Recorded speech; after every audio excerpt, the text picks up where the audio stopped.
Hey guys, tonight we're slipping into the high Andes, where golden sunlight spills over jagged peaks, and the air hums with ancient reverence.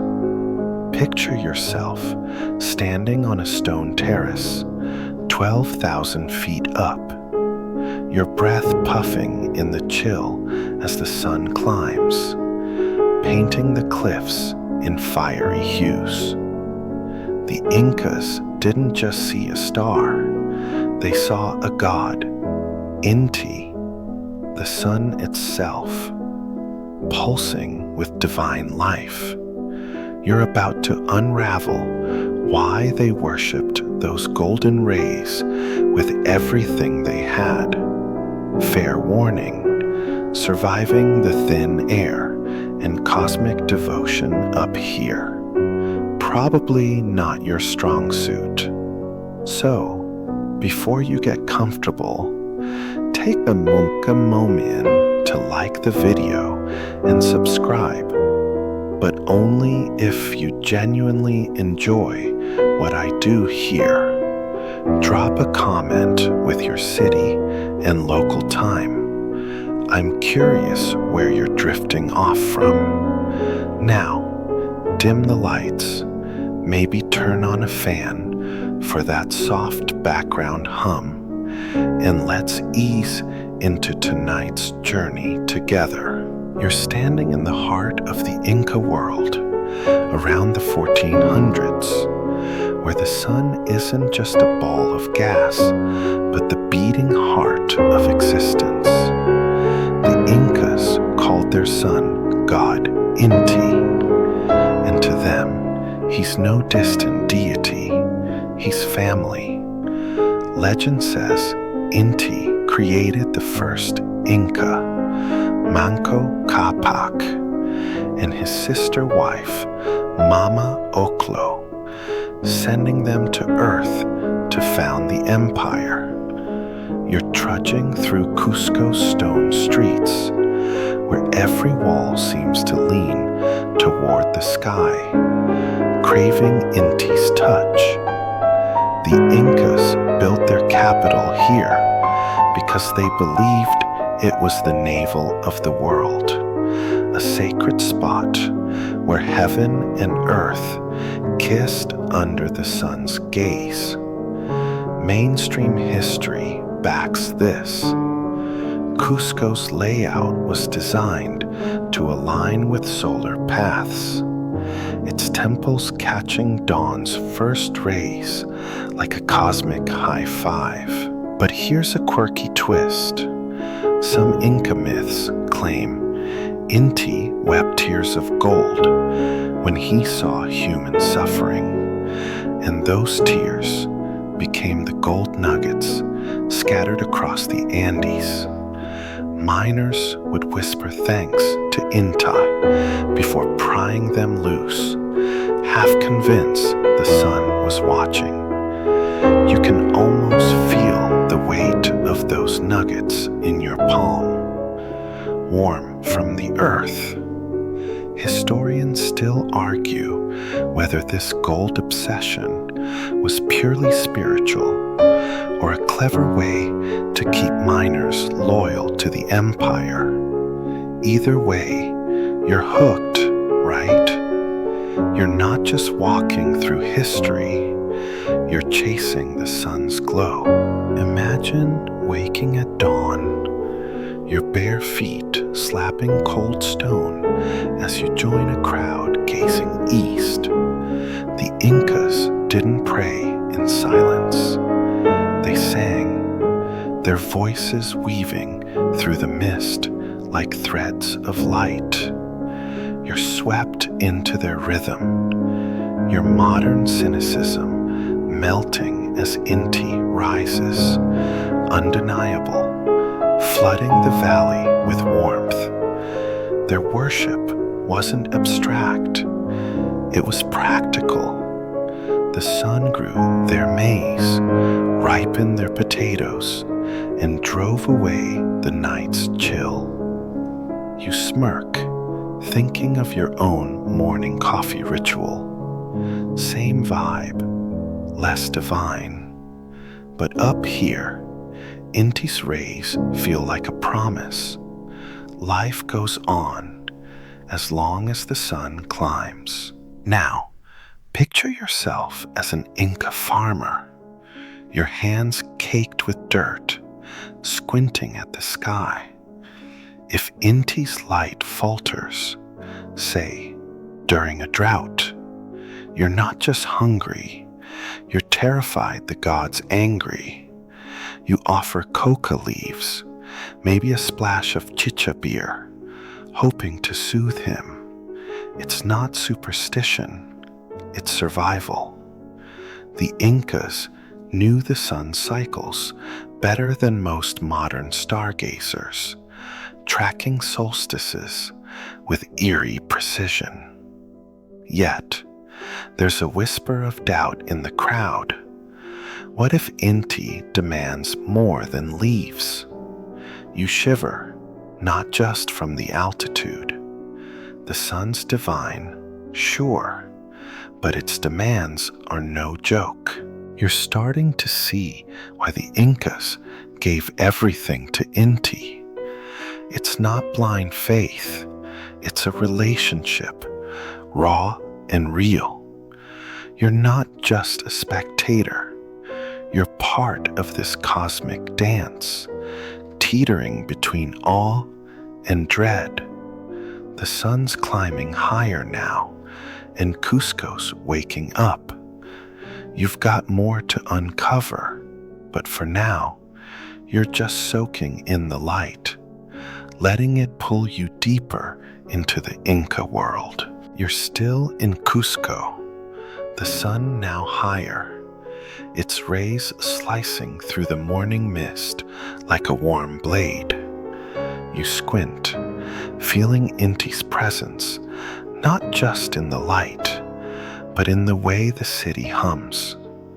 Every stone, every breath seems to pulse with his name. Remember that story about Inti's golden tears? That's just the start. Now, you're diving deeper into why the Incas saw the sun as the core of their universe, not just a god, but the glue holding their world together. It's less about blind worship and more about a cosmic deal. Inti gives life, and you give everything back. In Inca cosmology, Inti isn't flying solo. He's the headliner, sure, but he's got a celestial crew. You picture the moon, Mama Quilla, his shimmering wife, and the stars as their divine kids, twinkling like royal heirs. Mainstream history notes the Incas' pantheon was vast, but Inti ruled supreme, his light the ultimate authority. They believed that he powered the cycles of nature, rain, crops, even the winds, all bowing to his rhythm. You're walking a terraced field now, maize stalks swaying, and you get it. Without Inti, these fields are dust. His rays aren't just warm, they're the empire's heartbeat.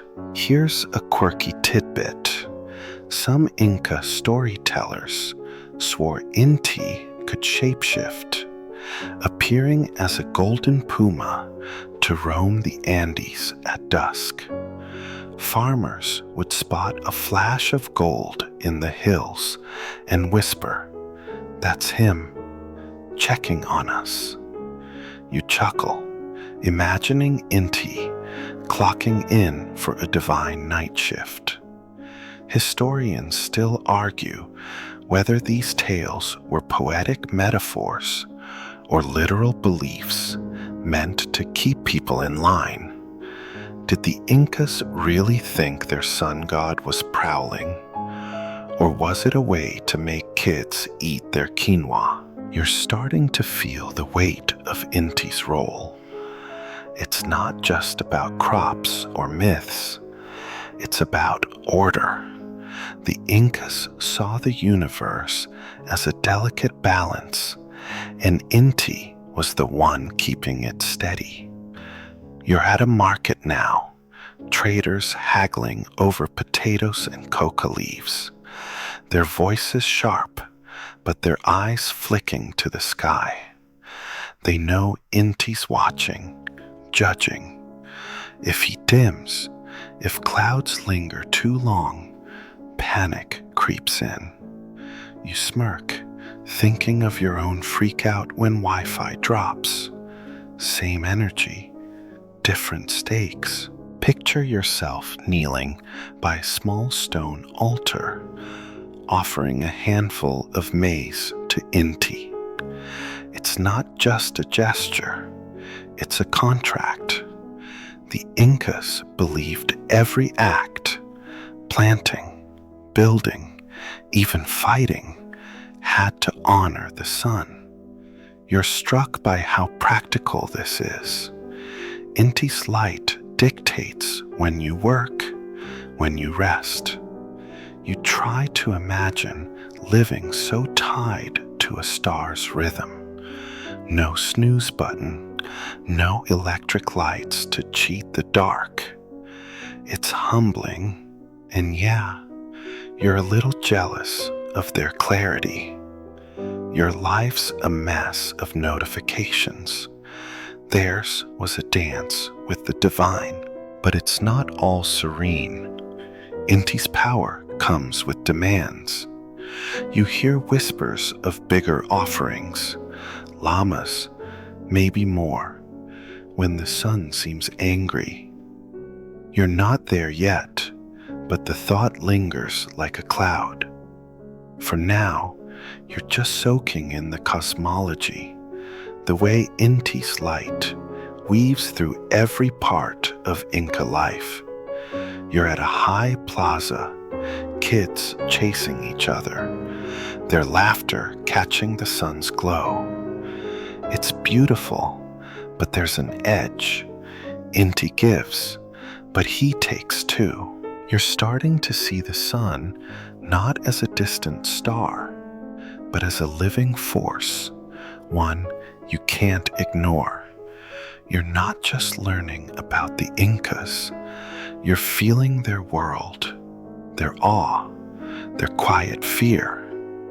The day's warming up, and Inti's climbing higher. You're ready to step closer to his sacred spaces.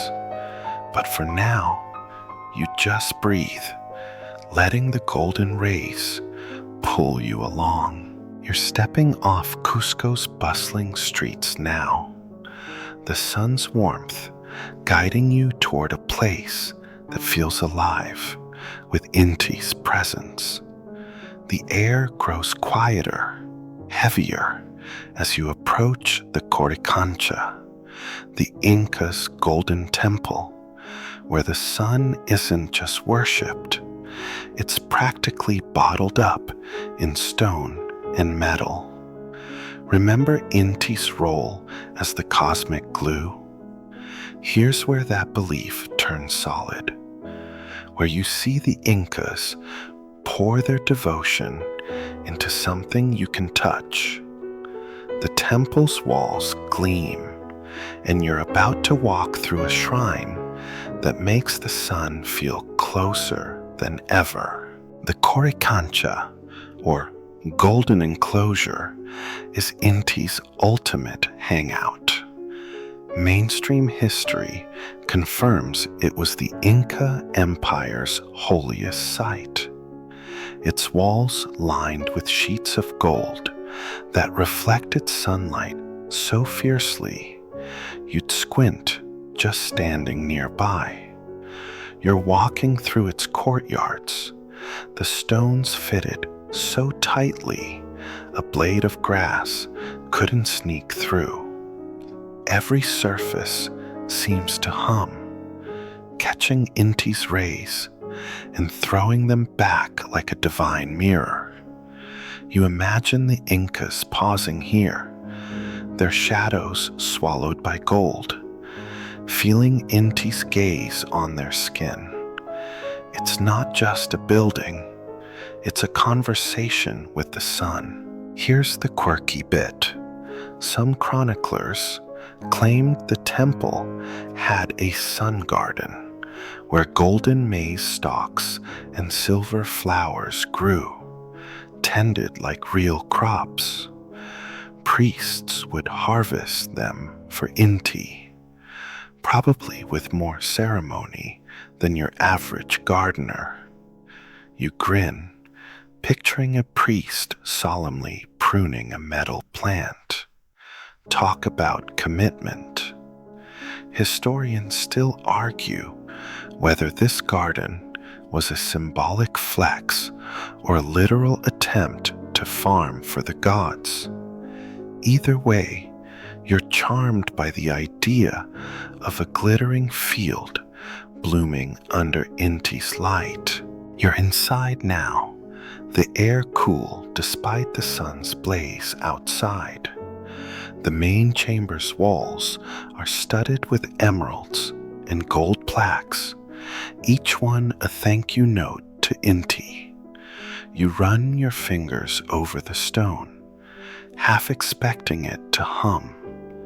The Incas designed this place to trap sunlight, with windows aligned to catch dawn's first rays during solstices. You're struck by the precision. These folks weren't just praying, they were engineering worship. You joke to yourself, if your Wi-Fi router had this kind of alignment, you'd never lose signal. But there's a weight here too. The Coricancha wasn't open to everyone. You're sneaking in as a guest, but commoners? They'd be lucky to glimpse the outer walls. This was elite territory, where priests and nobles communed with Inti, leaving the rest to pray from afar. You feel a pang of exclusion, like showing up to a VIP party in flip-flops. The temple's beauty is intoxicating, but it's also a reminder. Inti's light might touch everyone, but his inner circle is small. Picture yourself at a small altar, gold glinting around you. The priests burn coca leaves, their smoke curling toward the sky, carrying prayers to Inti. You're caught up in the ritual, the way the light shifts, the way the gold seems to breathe.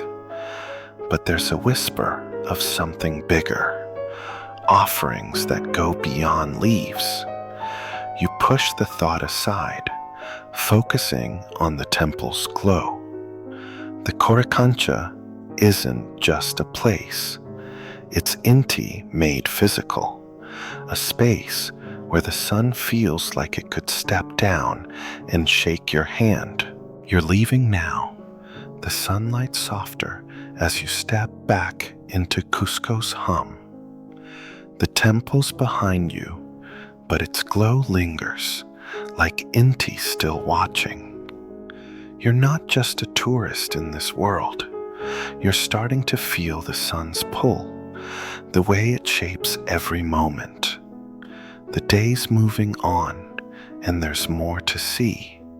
But for now, you're just carrying the Coricancha's light with you. You're up before dawn now, the Andes still cloaked in shadow, your breath visible in the crisp air. Cusco's quiet, but there's a buzz building. Today's a big day for Inti. You're joining the Incas for their sun-worshipping rituals, vibrant ceremonies that make the Coricancha's gold seem tame. Remember that glittering temple? Its glow was just a warm-up. Here, you're diving into the living pulse of Inca devotion, where Inti's rays spark music, dance, and offerings that light up the morning. The sun's first sliver peeks over the peaks, and you're swept into a crowd at a high plaza. Mainstream history tells us these daily rituals, especially during solstices, were central to Inca life, drawing thousands to honor Inti with synchronized precision. You're shoulder to shoulder with farmers, nobles, and kids, all chanting as priests raise golden vessels filled with chicha, the sacred corn beer. The air's thick with coca leaf smoke, and you're swaying to flutes and drums, the rhythm mimicking Inti's climb. It's not just a ceremony, it's a party for the sun. Here's a quirky tidbit. Some rituals included dancing llamas, adorned with colorful tassels, led in circles to amuse Inti. You stifle a laugh, picturing a llama twirling like it's auditioning for a talent show.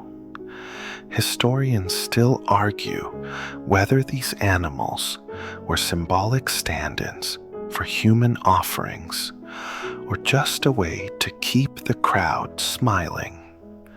Either way, you're charmed, dodging a llama's curious sniff as you clap along. You're handed a small bundle of coca leaves to offer, your fingers fumbling in the cold. The priest's voices rise, sharp and urgent, as Inti's light floods the plaza. You toss your leaves into a fire, their crackle blending with the crowd's hum. It's intimate, like whispering a secret to the sun. You joke to yourself, this beats your morning scroll through notifications. Less doom, more divine vibes. But there's a rhythm to this you can't ignore. Every move, every song, every step is timed to Inti's arc.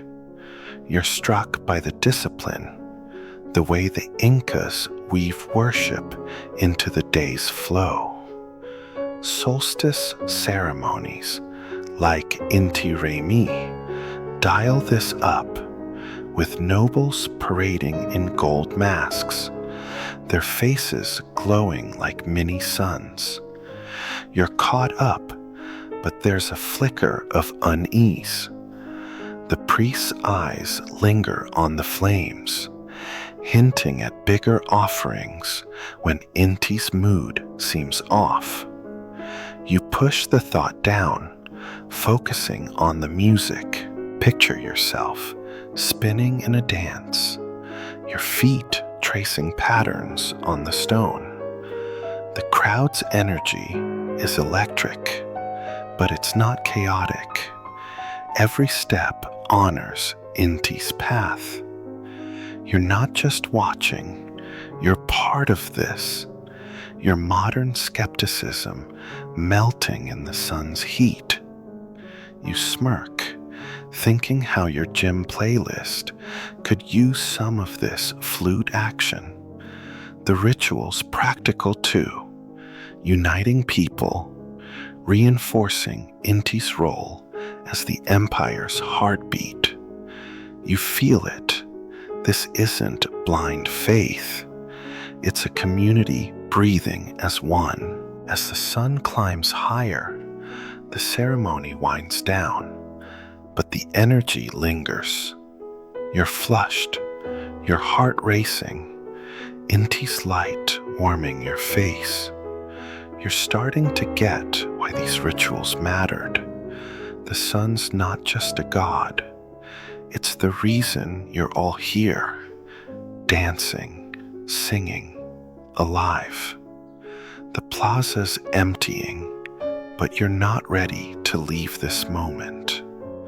There's more to Inti's world, and you're eager to keep chasing his rays. You're still buzzing from the plaza's energy, the sun now high, casting sharp shadows across Cusco's stones. The crowd's dispersed, but you're not done with Inti's world. Now, you're trailing a group of robed figures, their steps deliberate, their faces set with purpose. These are the priests of Inti, the sun god's inner circle, and you're about to see what it takes to serve a deity who lights up the Andes. Remember those dancing llamas? They were cute, but these priests are the real deal, the ones who keep Inti's favor flowing. Mainstream history tells us the priests, or Wilka Uma, were elite figures trained from childhood to mediate between Inti and the Inca people.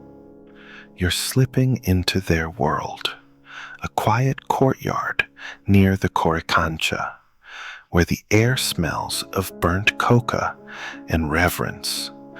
They're not just praying types.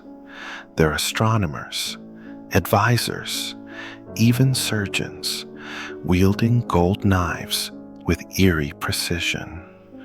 You watch one adjust a stone marker, tracking the sun's path, and you're hit by their brain power.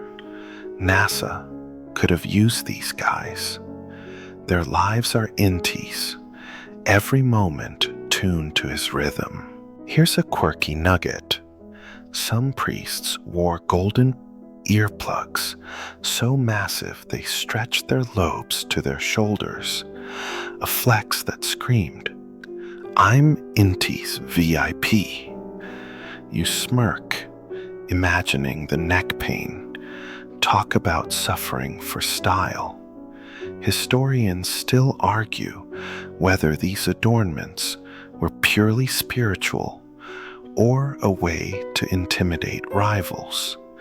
Either way, you're eyeing those earplugs, wondering how they didn't topple over mid-prayer.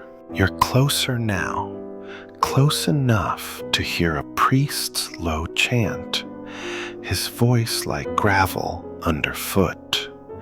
He's burning maize, the smoke curling toward Inti, and you feel the weight of his role. These guys don't just pray, they interpret Inti's moods. A cloudy day? They're reading it like a text from the sun. You're impressed, but a little unnerved. Their power's real. Nobles bow to them. Farmers beg their blessings. You joke to yourself. Imagine their inbox flooded with Pulse Fix drought requests. Picture yourself shadowing a young priest, his hand steady as he prepares a golden tray of offerings. He's barely older than you, but his eyes carry centuries of duty. The Incas believed priests could sway Inti's favor, ensuring crops grew and battles were won. You're struck by the responsibility. No sick days, no slacking. Their rituals aren't just show. They're the empire's pulse, syncing every village to Inti's light. You compare it to your own chaos of deadlines and chuckle. Maybe you need a sun god to sort your life out. But there's a shadow here. The priest's power comes with whispers of darker rites. You catch a glance between them, a hint of something bigger than maize or chicha. You're not ready to face that yet, so you focus on the sunlight, the way it glints off their gold. These men are Inti's voice, his hands, and you're starting to see why they're feared as much as revered.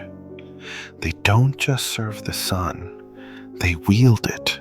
You're leaving the courtyard now, the priest's chants fading behind you. Inti's light feels sharper, like it's watching you too. You're not just a bystander anymore. You're tangled in this world, feeling the sun's pull through the men who speak for it.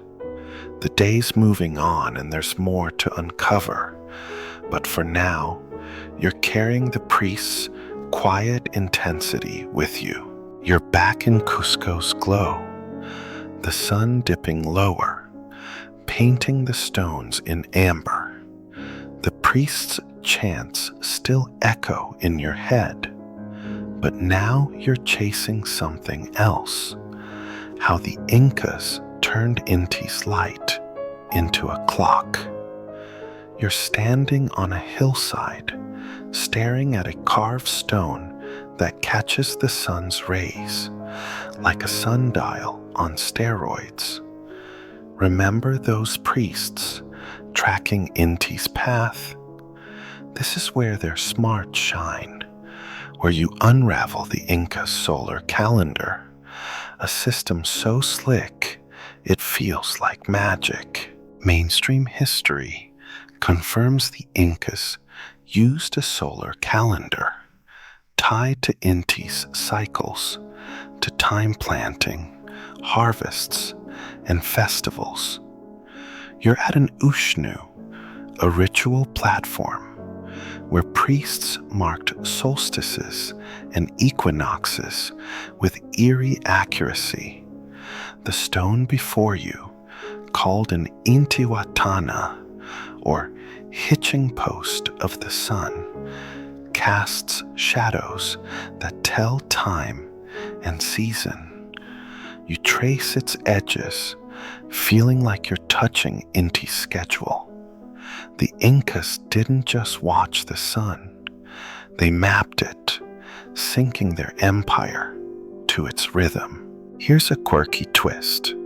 Some locals believe the Intihuatana could trap Inti's spirit, tying him to the earth so he'd never abandon them.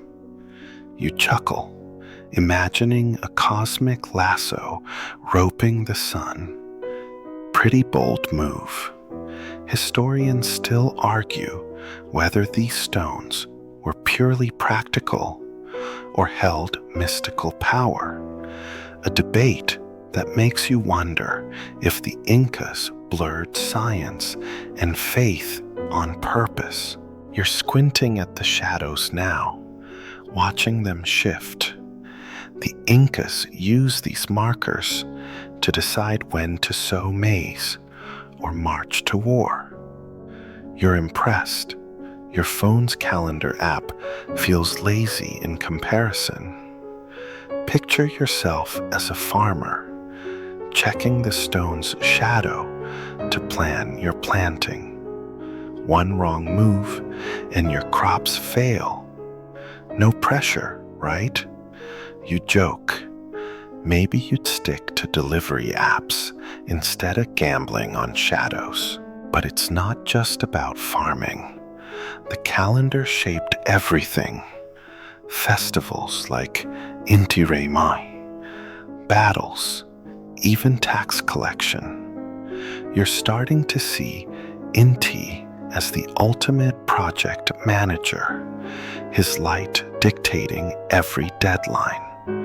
The priests you met earlier, they're the ones reading these stones, translating Inti's cues into orders. You're struck by the precision, the way a single shadow could steer an empire. It's not just a clock, it's a cosmic GPS. There's a catch though. Clouds or storms could mess with the readings, leaving priests scrambling to interpret Inti's mood. You feel a twinge of their stress. Imagine your boss changing the schedule mid-meeting. The Incas leaned on offerings to smooth things over, and you're reminded of those hints about bigger sacrifices. You push the thought aside, focusing on the stone's cool surface, the way it holds the sun's secrets. You're stepping away now, the sun lower, its light softer. The Intihuatana's shadow stretches, like Inti's waving goodbye. You're not just learning about timekeeping, you're feeling the Incas' obsession with order, their need to align with the sun's pulse. It's humbling, and yeah, you're a bit jealous of their focus. The day's fading, but Inti's still calling, pulling you deeper into his world. You're trudging through Cusco streets again, the sun's glow now a warm haze, softening the city's edges. The Intihuatana's shadows are still on your mind, but now you're seeing Inti's light in a new way, not just as a clock, but as a crown. You're slipping into the world of Inca politics, where the sun isn't just a god, but a divine excuse to rule. Remember those priests wielding Inti's voice?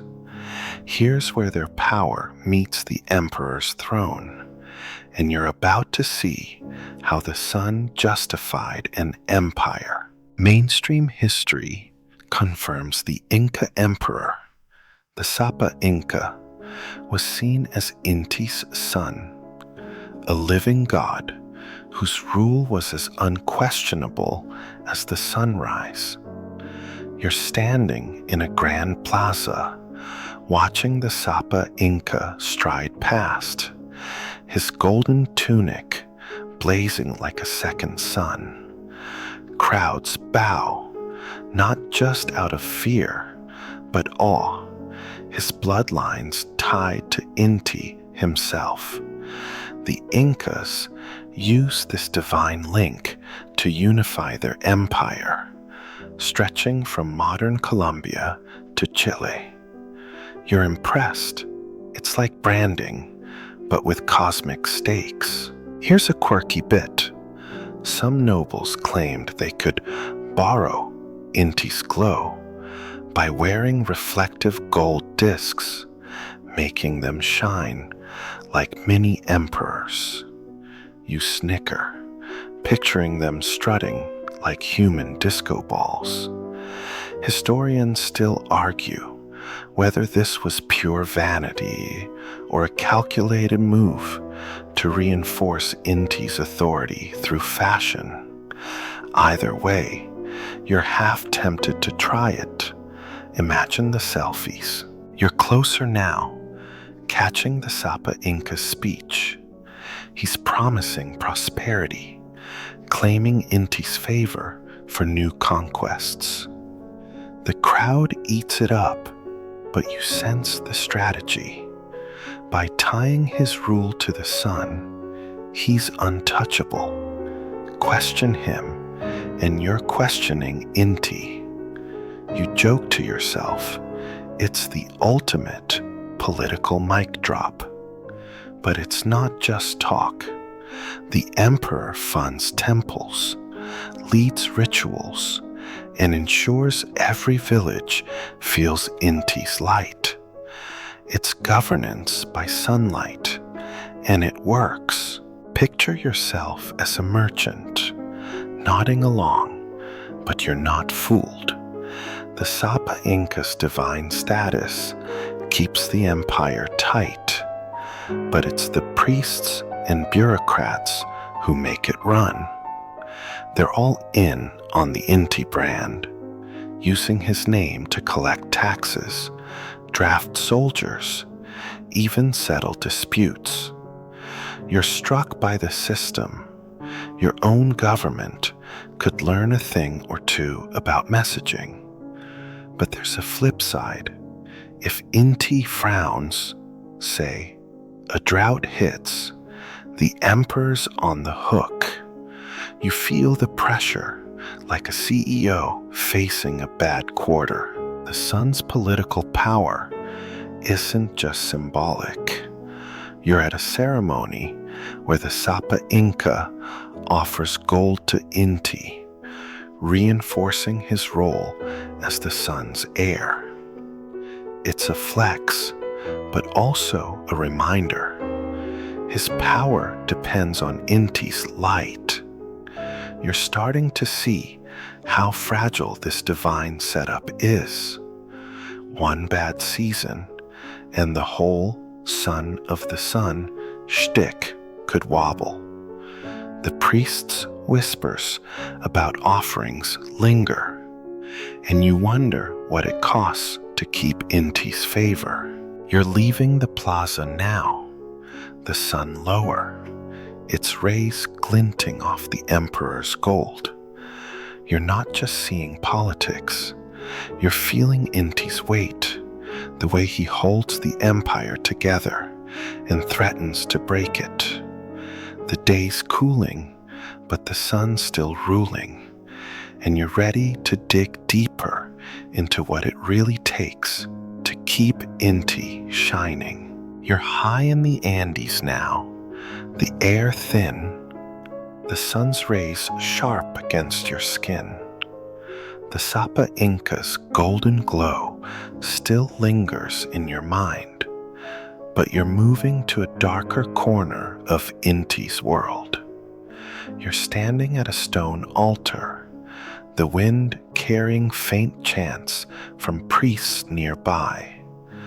This is where devotion to the sun gets costly, where offerings go beyond coca leaves or chicha. Remember those whispers about bigger sacrifices? You're about to face what the Incas gave to keep Inti's light burning. Mainstream history confirms the Incas practiced animal sacrifices, especially llamas, to honor Inti during major rituals or crises like droughts. You're watching a priest raise a gold knife, a white llama tethered nearby, its eyes calm but wary. The crowd's silent, the air heavy with awe and dread.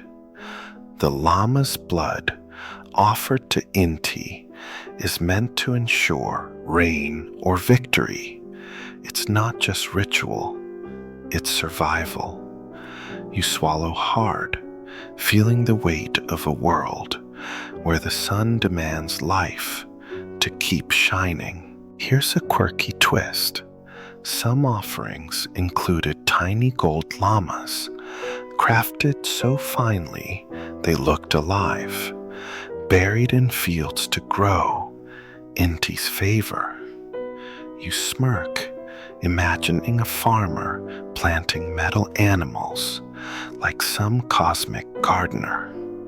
Historians still argue whether these miniatures were symbolic gestures or desperate pleas during lean years.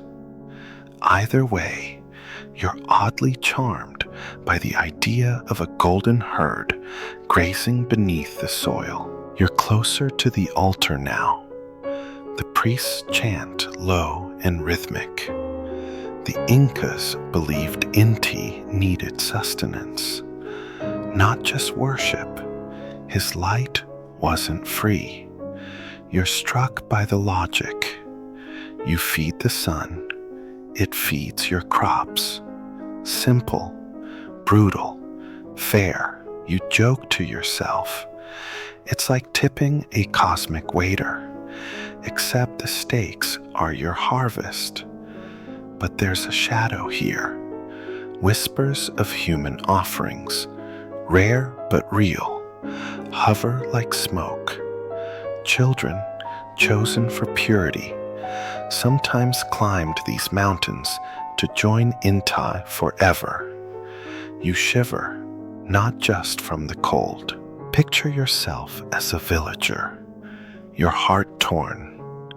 You love Inti, but his price feels steep. The priests say it's necessary, that the sun's hunger must be met to avoid his wrath. You're not judging. You're too deep in this world to play modern critic, but you feel the tension. The crowd's eyes are fixed on the altar, some praying, some trembling. You wonder how you'd cope, knowing your faith might demand everything. Your phone's low battery seems trivial now. The sacrifice ends, the crowd exhaling as the priest sprinkles blood toward the sky. It's over, but the mood lingers, gratitude mixed with fear. You're starting to see Inti not just as a giver, but a taker, a god whose love comes with a ledger. The Inca's devotion wasn't blind. It was a bargain, sealed in blood and gold. You're not sure you'd sign up, but you get it. Life in the Andes wasn't soft, and neither was their sun. You're stepping away from the altar, the sun lower, its light softer, but no less fierce. You're carrying the weight of what you've seen, the cost of Inti's rays. The day's fading, and you're ready to face what happens when the sun itself seems to falter. For now, you just breathe, letting the altitude and the moment settle. You're back in Cusco, the sun hanging low, its golden haze now tinged with unease. The altar's weight still clings to you, but something darker looms. You're standing in a crowd, eyes fixed on the sky, where Inti's light begins to falter. An eclipse is coming, and for the Incas, this isn't just astronomy, it's terror. Remember those sacrifices to keep Inti happy? Now you're facing what happens when the sun itself seems to vanish, and you're about to feel the Inca dread of a world without light. Mainstream history notes that solar eclipses were rare but cataclysmic for the Incas, seen as Inti's anger or a cosmic attack. You're in the plaza, the air growing heavy as the moon creeps across the sun. People whisper, some clutching amulets, others falling to their knees. Priests shout prayers, their voices sharp with panic, urging Inti to return. You feel the chill, not just the dimming light, but the fear that the world might end. It's raw, and you're caught in it, your pulse racing as the sky darkens. Here's a quirky tidbit. Some Incas believed a celestial jaguar was devouring Inti, and they'd bang drums or throw spears to scare it off. You smirk, picturing a cosmic catfight, but the crowd's desperation is no joke. Historians still argue whether these rituals were pure superstition or a way to rally unity in crisis. Either way, you're gripping an imaginary spear, half ready to join the fray. You're closer now, the eclipse deepening, the sun a thin crescent. The priests burn coca leaves, their smoke thick, as if smoke could coax Inti back. You're struck by their logic. If sacrifices feed the sun, an eclipse means he's starving, or worse, betrayed. You joke to yourself, it's like Inti's ghosting the empire, and everyone spam texting him to come back. But the fear's real. Farmers clutch their kids. Nobles mutter about omens. You feel the fragility of their world, where one shadow can unravel everything. Picture yourself chanting with the crowd, your voice lost in the din. The Incas didn't know eclipses were predictable. To them, this is Inti's will, a warning or a test. You're swept up, your modern knowledge useless against the primal dread.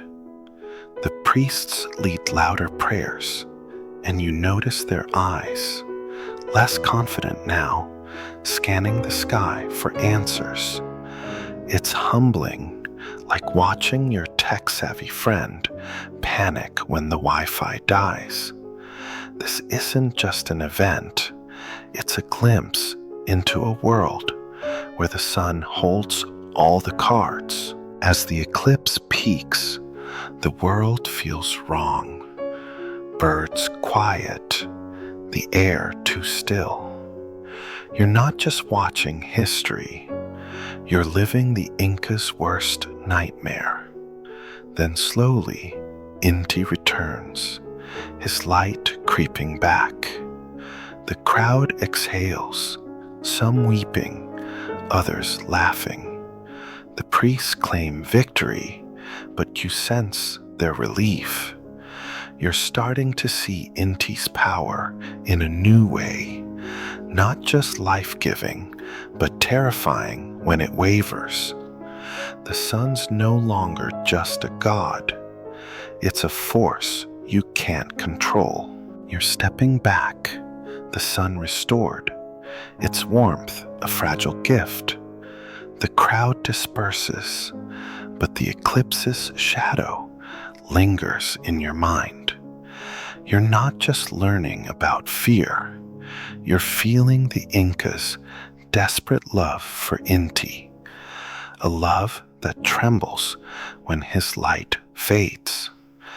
The day's almost done, but Inti's story isn't over, and you're ready to see where his rays lead next. You're standing on a Cusco hillside, the sun sinking, its final rays brushing the Andes in soft gold. The eclipse's chill still lingers, but now you're reflecting on Inti's enduring hold, not just over the Incas, but across time. You're tracing the sun's legacy, how its divine glow shaped an empire and echoes even today. Remember that jaguar-chased eclipse? It showed Inti's power to terrify. But here, you're seeing his light as a thread woven into the fabric of history, still shining long after the Inca's fall. Mainstream history tells us Inti's worship anchored the Inca Empire until the Spanish conquest in the 1530s, but his influence didn't vanish. You're walking through modern Cusco, where Inti Raymi, the ancient sun festival, still draws thousands each June, blending Inca roots with Catholic hues. Locals in bright ponchos dance under the same sun, their steps echoing the rituals you joined. You're struck by the resilience. Inti's not just a memory. He's alive in these streets, in the way people tilt their faces to the light. Here's a quirky tidbit. Some Andean farmers still offer coca leaves to Inti before planting, a nod to old ways, despite smartphones in their pockets. You grin, picturing a farmer texting memes while burning leaves. tradition meets Wi-Fi. Historians still argue whether these practices are pure Inca or a hybrid born of colonial resistance. Either way, you're charmed by the blend, the way Inti's glow bridges centuries. You're at a small shrine now, a mix of stone and graffiti, where a woman lights a candle for Inti. It's not the Coricancha, but it feels just as sacred. You're starting to see the sun's legacy not in grand temples, but in quiet moments, farmers praying, festivals pulsing, stories whispered. You joke to yourself, maybe your morning coffee's your own Inti ritual, minus the divine contract. But it's deeper than that. Inti gave the Incas purpose, a way to face the Andes' harshness, and that strength lingers.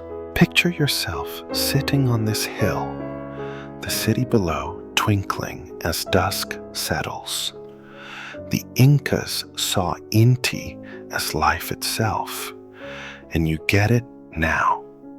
His light wasn't just physical, it was hope, order, survival. You're not just learning history, you're feeling the sun's pull, the way it shaped a people, and still does. The Spanish came, empires fell, but Inti's rays kept shining, carried in songs, dances, even the gold glint in a market stall. You're humbled, wondering what your own world worships with such devotion. As the sun dips below the peaks, you're ready to let this journey fade. Inti's legacy isn't just in the past, it's in the warmth on your skin, the pulse of a culture that refuses to dim. You're carrying his light now, a quiet glow to hold as you drift off. The air's cooler now, the Andes cloaked in twilight's gentle hush. You're still on that hillside, but the world feels softer, the stars beginning to peek through a velvet sky. Inti's gone for the night, but his warmth lingers in your chest, like a promise he'll rise again. You're not racing through Cusco's streets or trembling at an eclipse. You're just here, breathing, letting the Inca's sun settle into your bones. Their devotion, their fear, their golden temples, they're all part of you now, a story whispered across centuries, carried on rays that never fade. Picture the mountains around you, their peaks blurring into shadow, the hum of the city fading to a distant lullaby. You're safe, wrapped in the quiet of this moment, where Inti's light isn't a demand, but a gift. The Incas face the sun with awe and sacrifice, and you've walked their path, felt their pulse. Now it's time to rest, to let the Andes cradle you as the stars take over the sky. You're sinking into the calm, the weight of Inti's story, now a gentle hum, like the fan you might have turned on before we started. The Inca's world, their golden Coricancha, their trembling eclipses, their sun-soaked rituals, fades into a soft glow, a memory you'll carry into your dreams. Let the Andes quiet wrap around you, each breath slower, deeper, as the night whispers that all is well. Inti's light will return, just as it always has. And for now, you can rest, safe in the rhythm of the cosmos.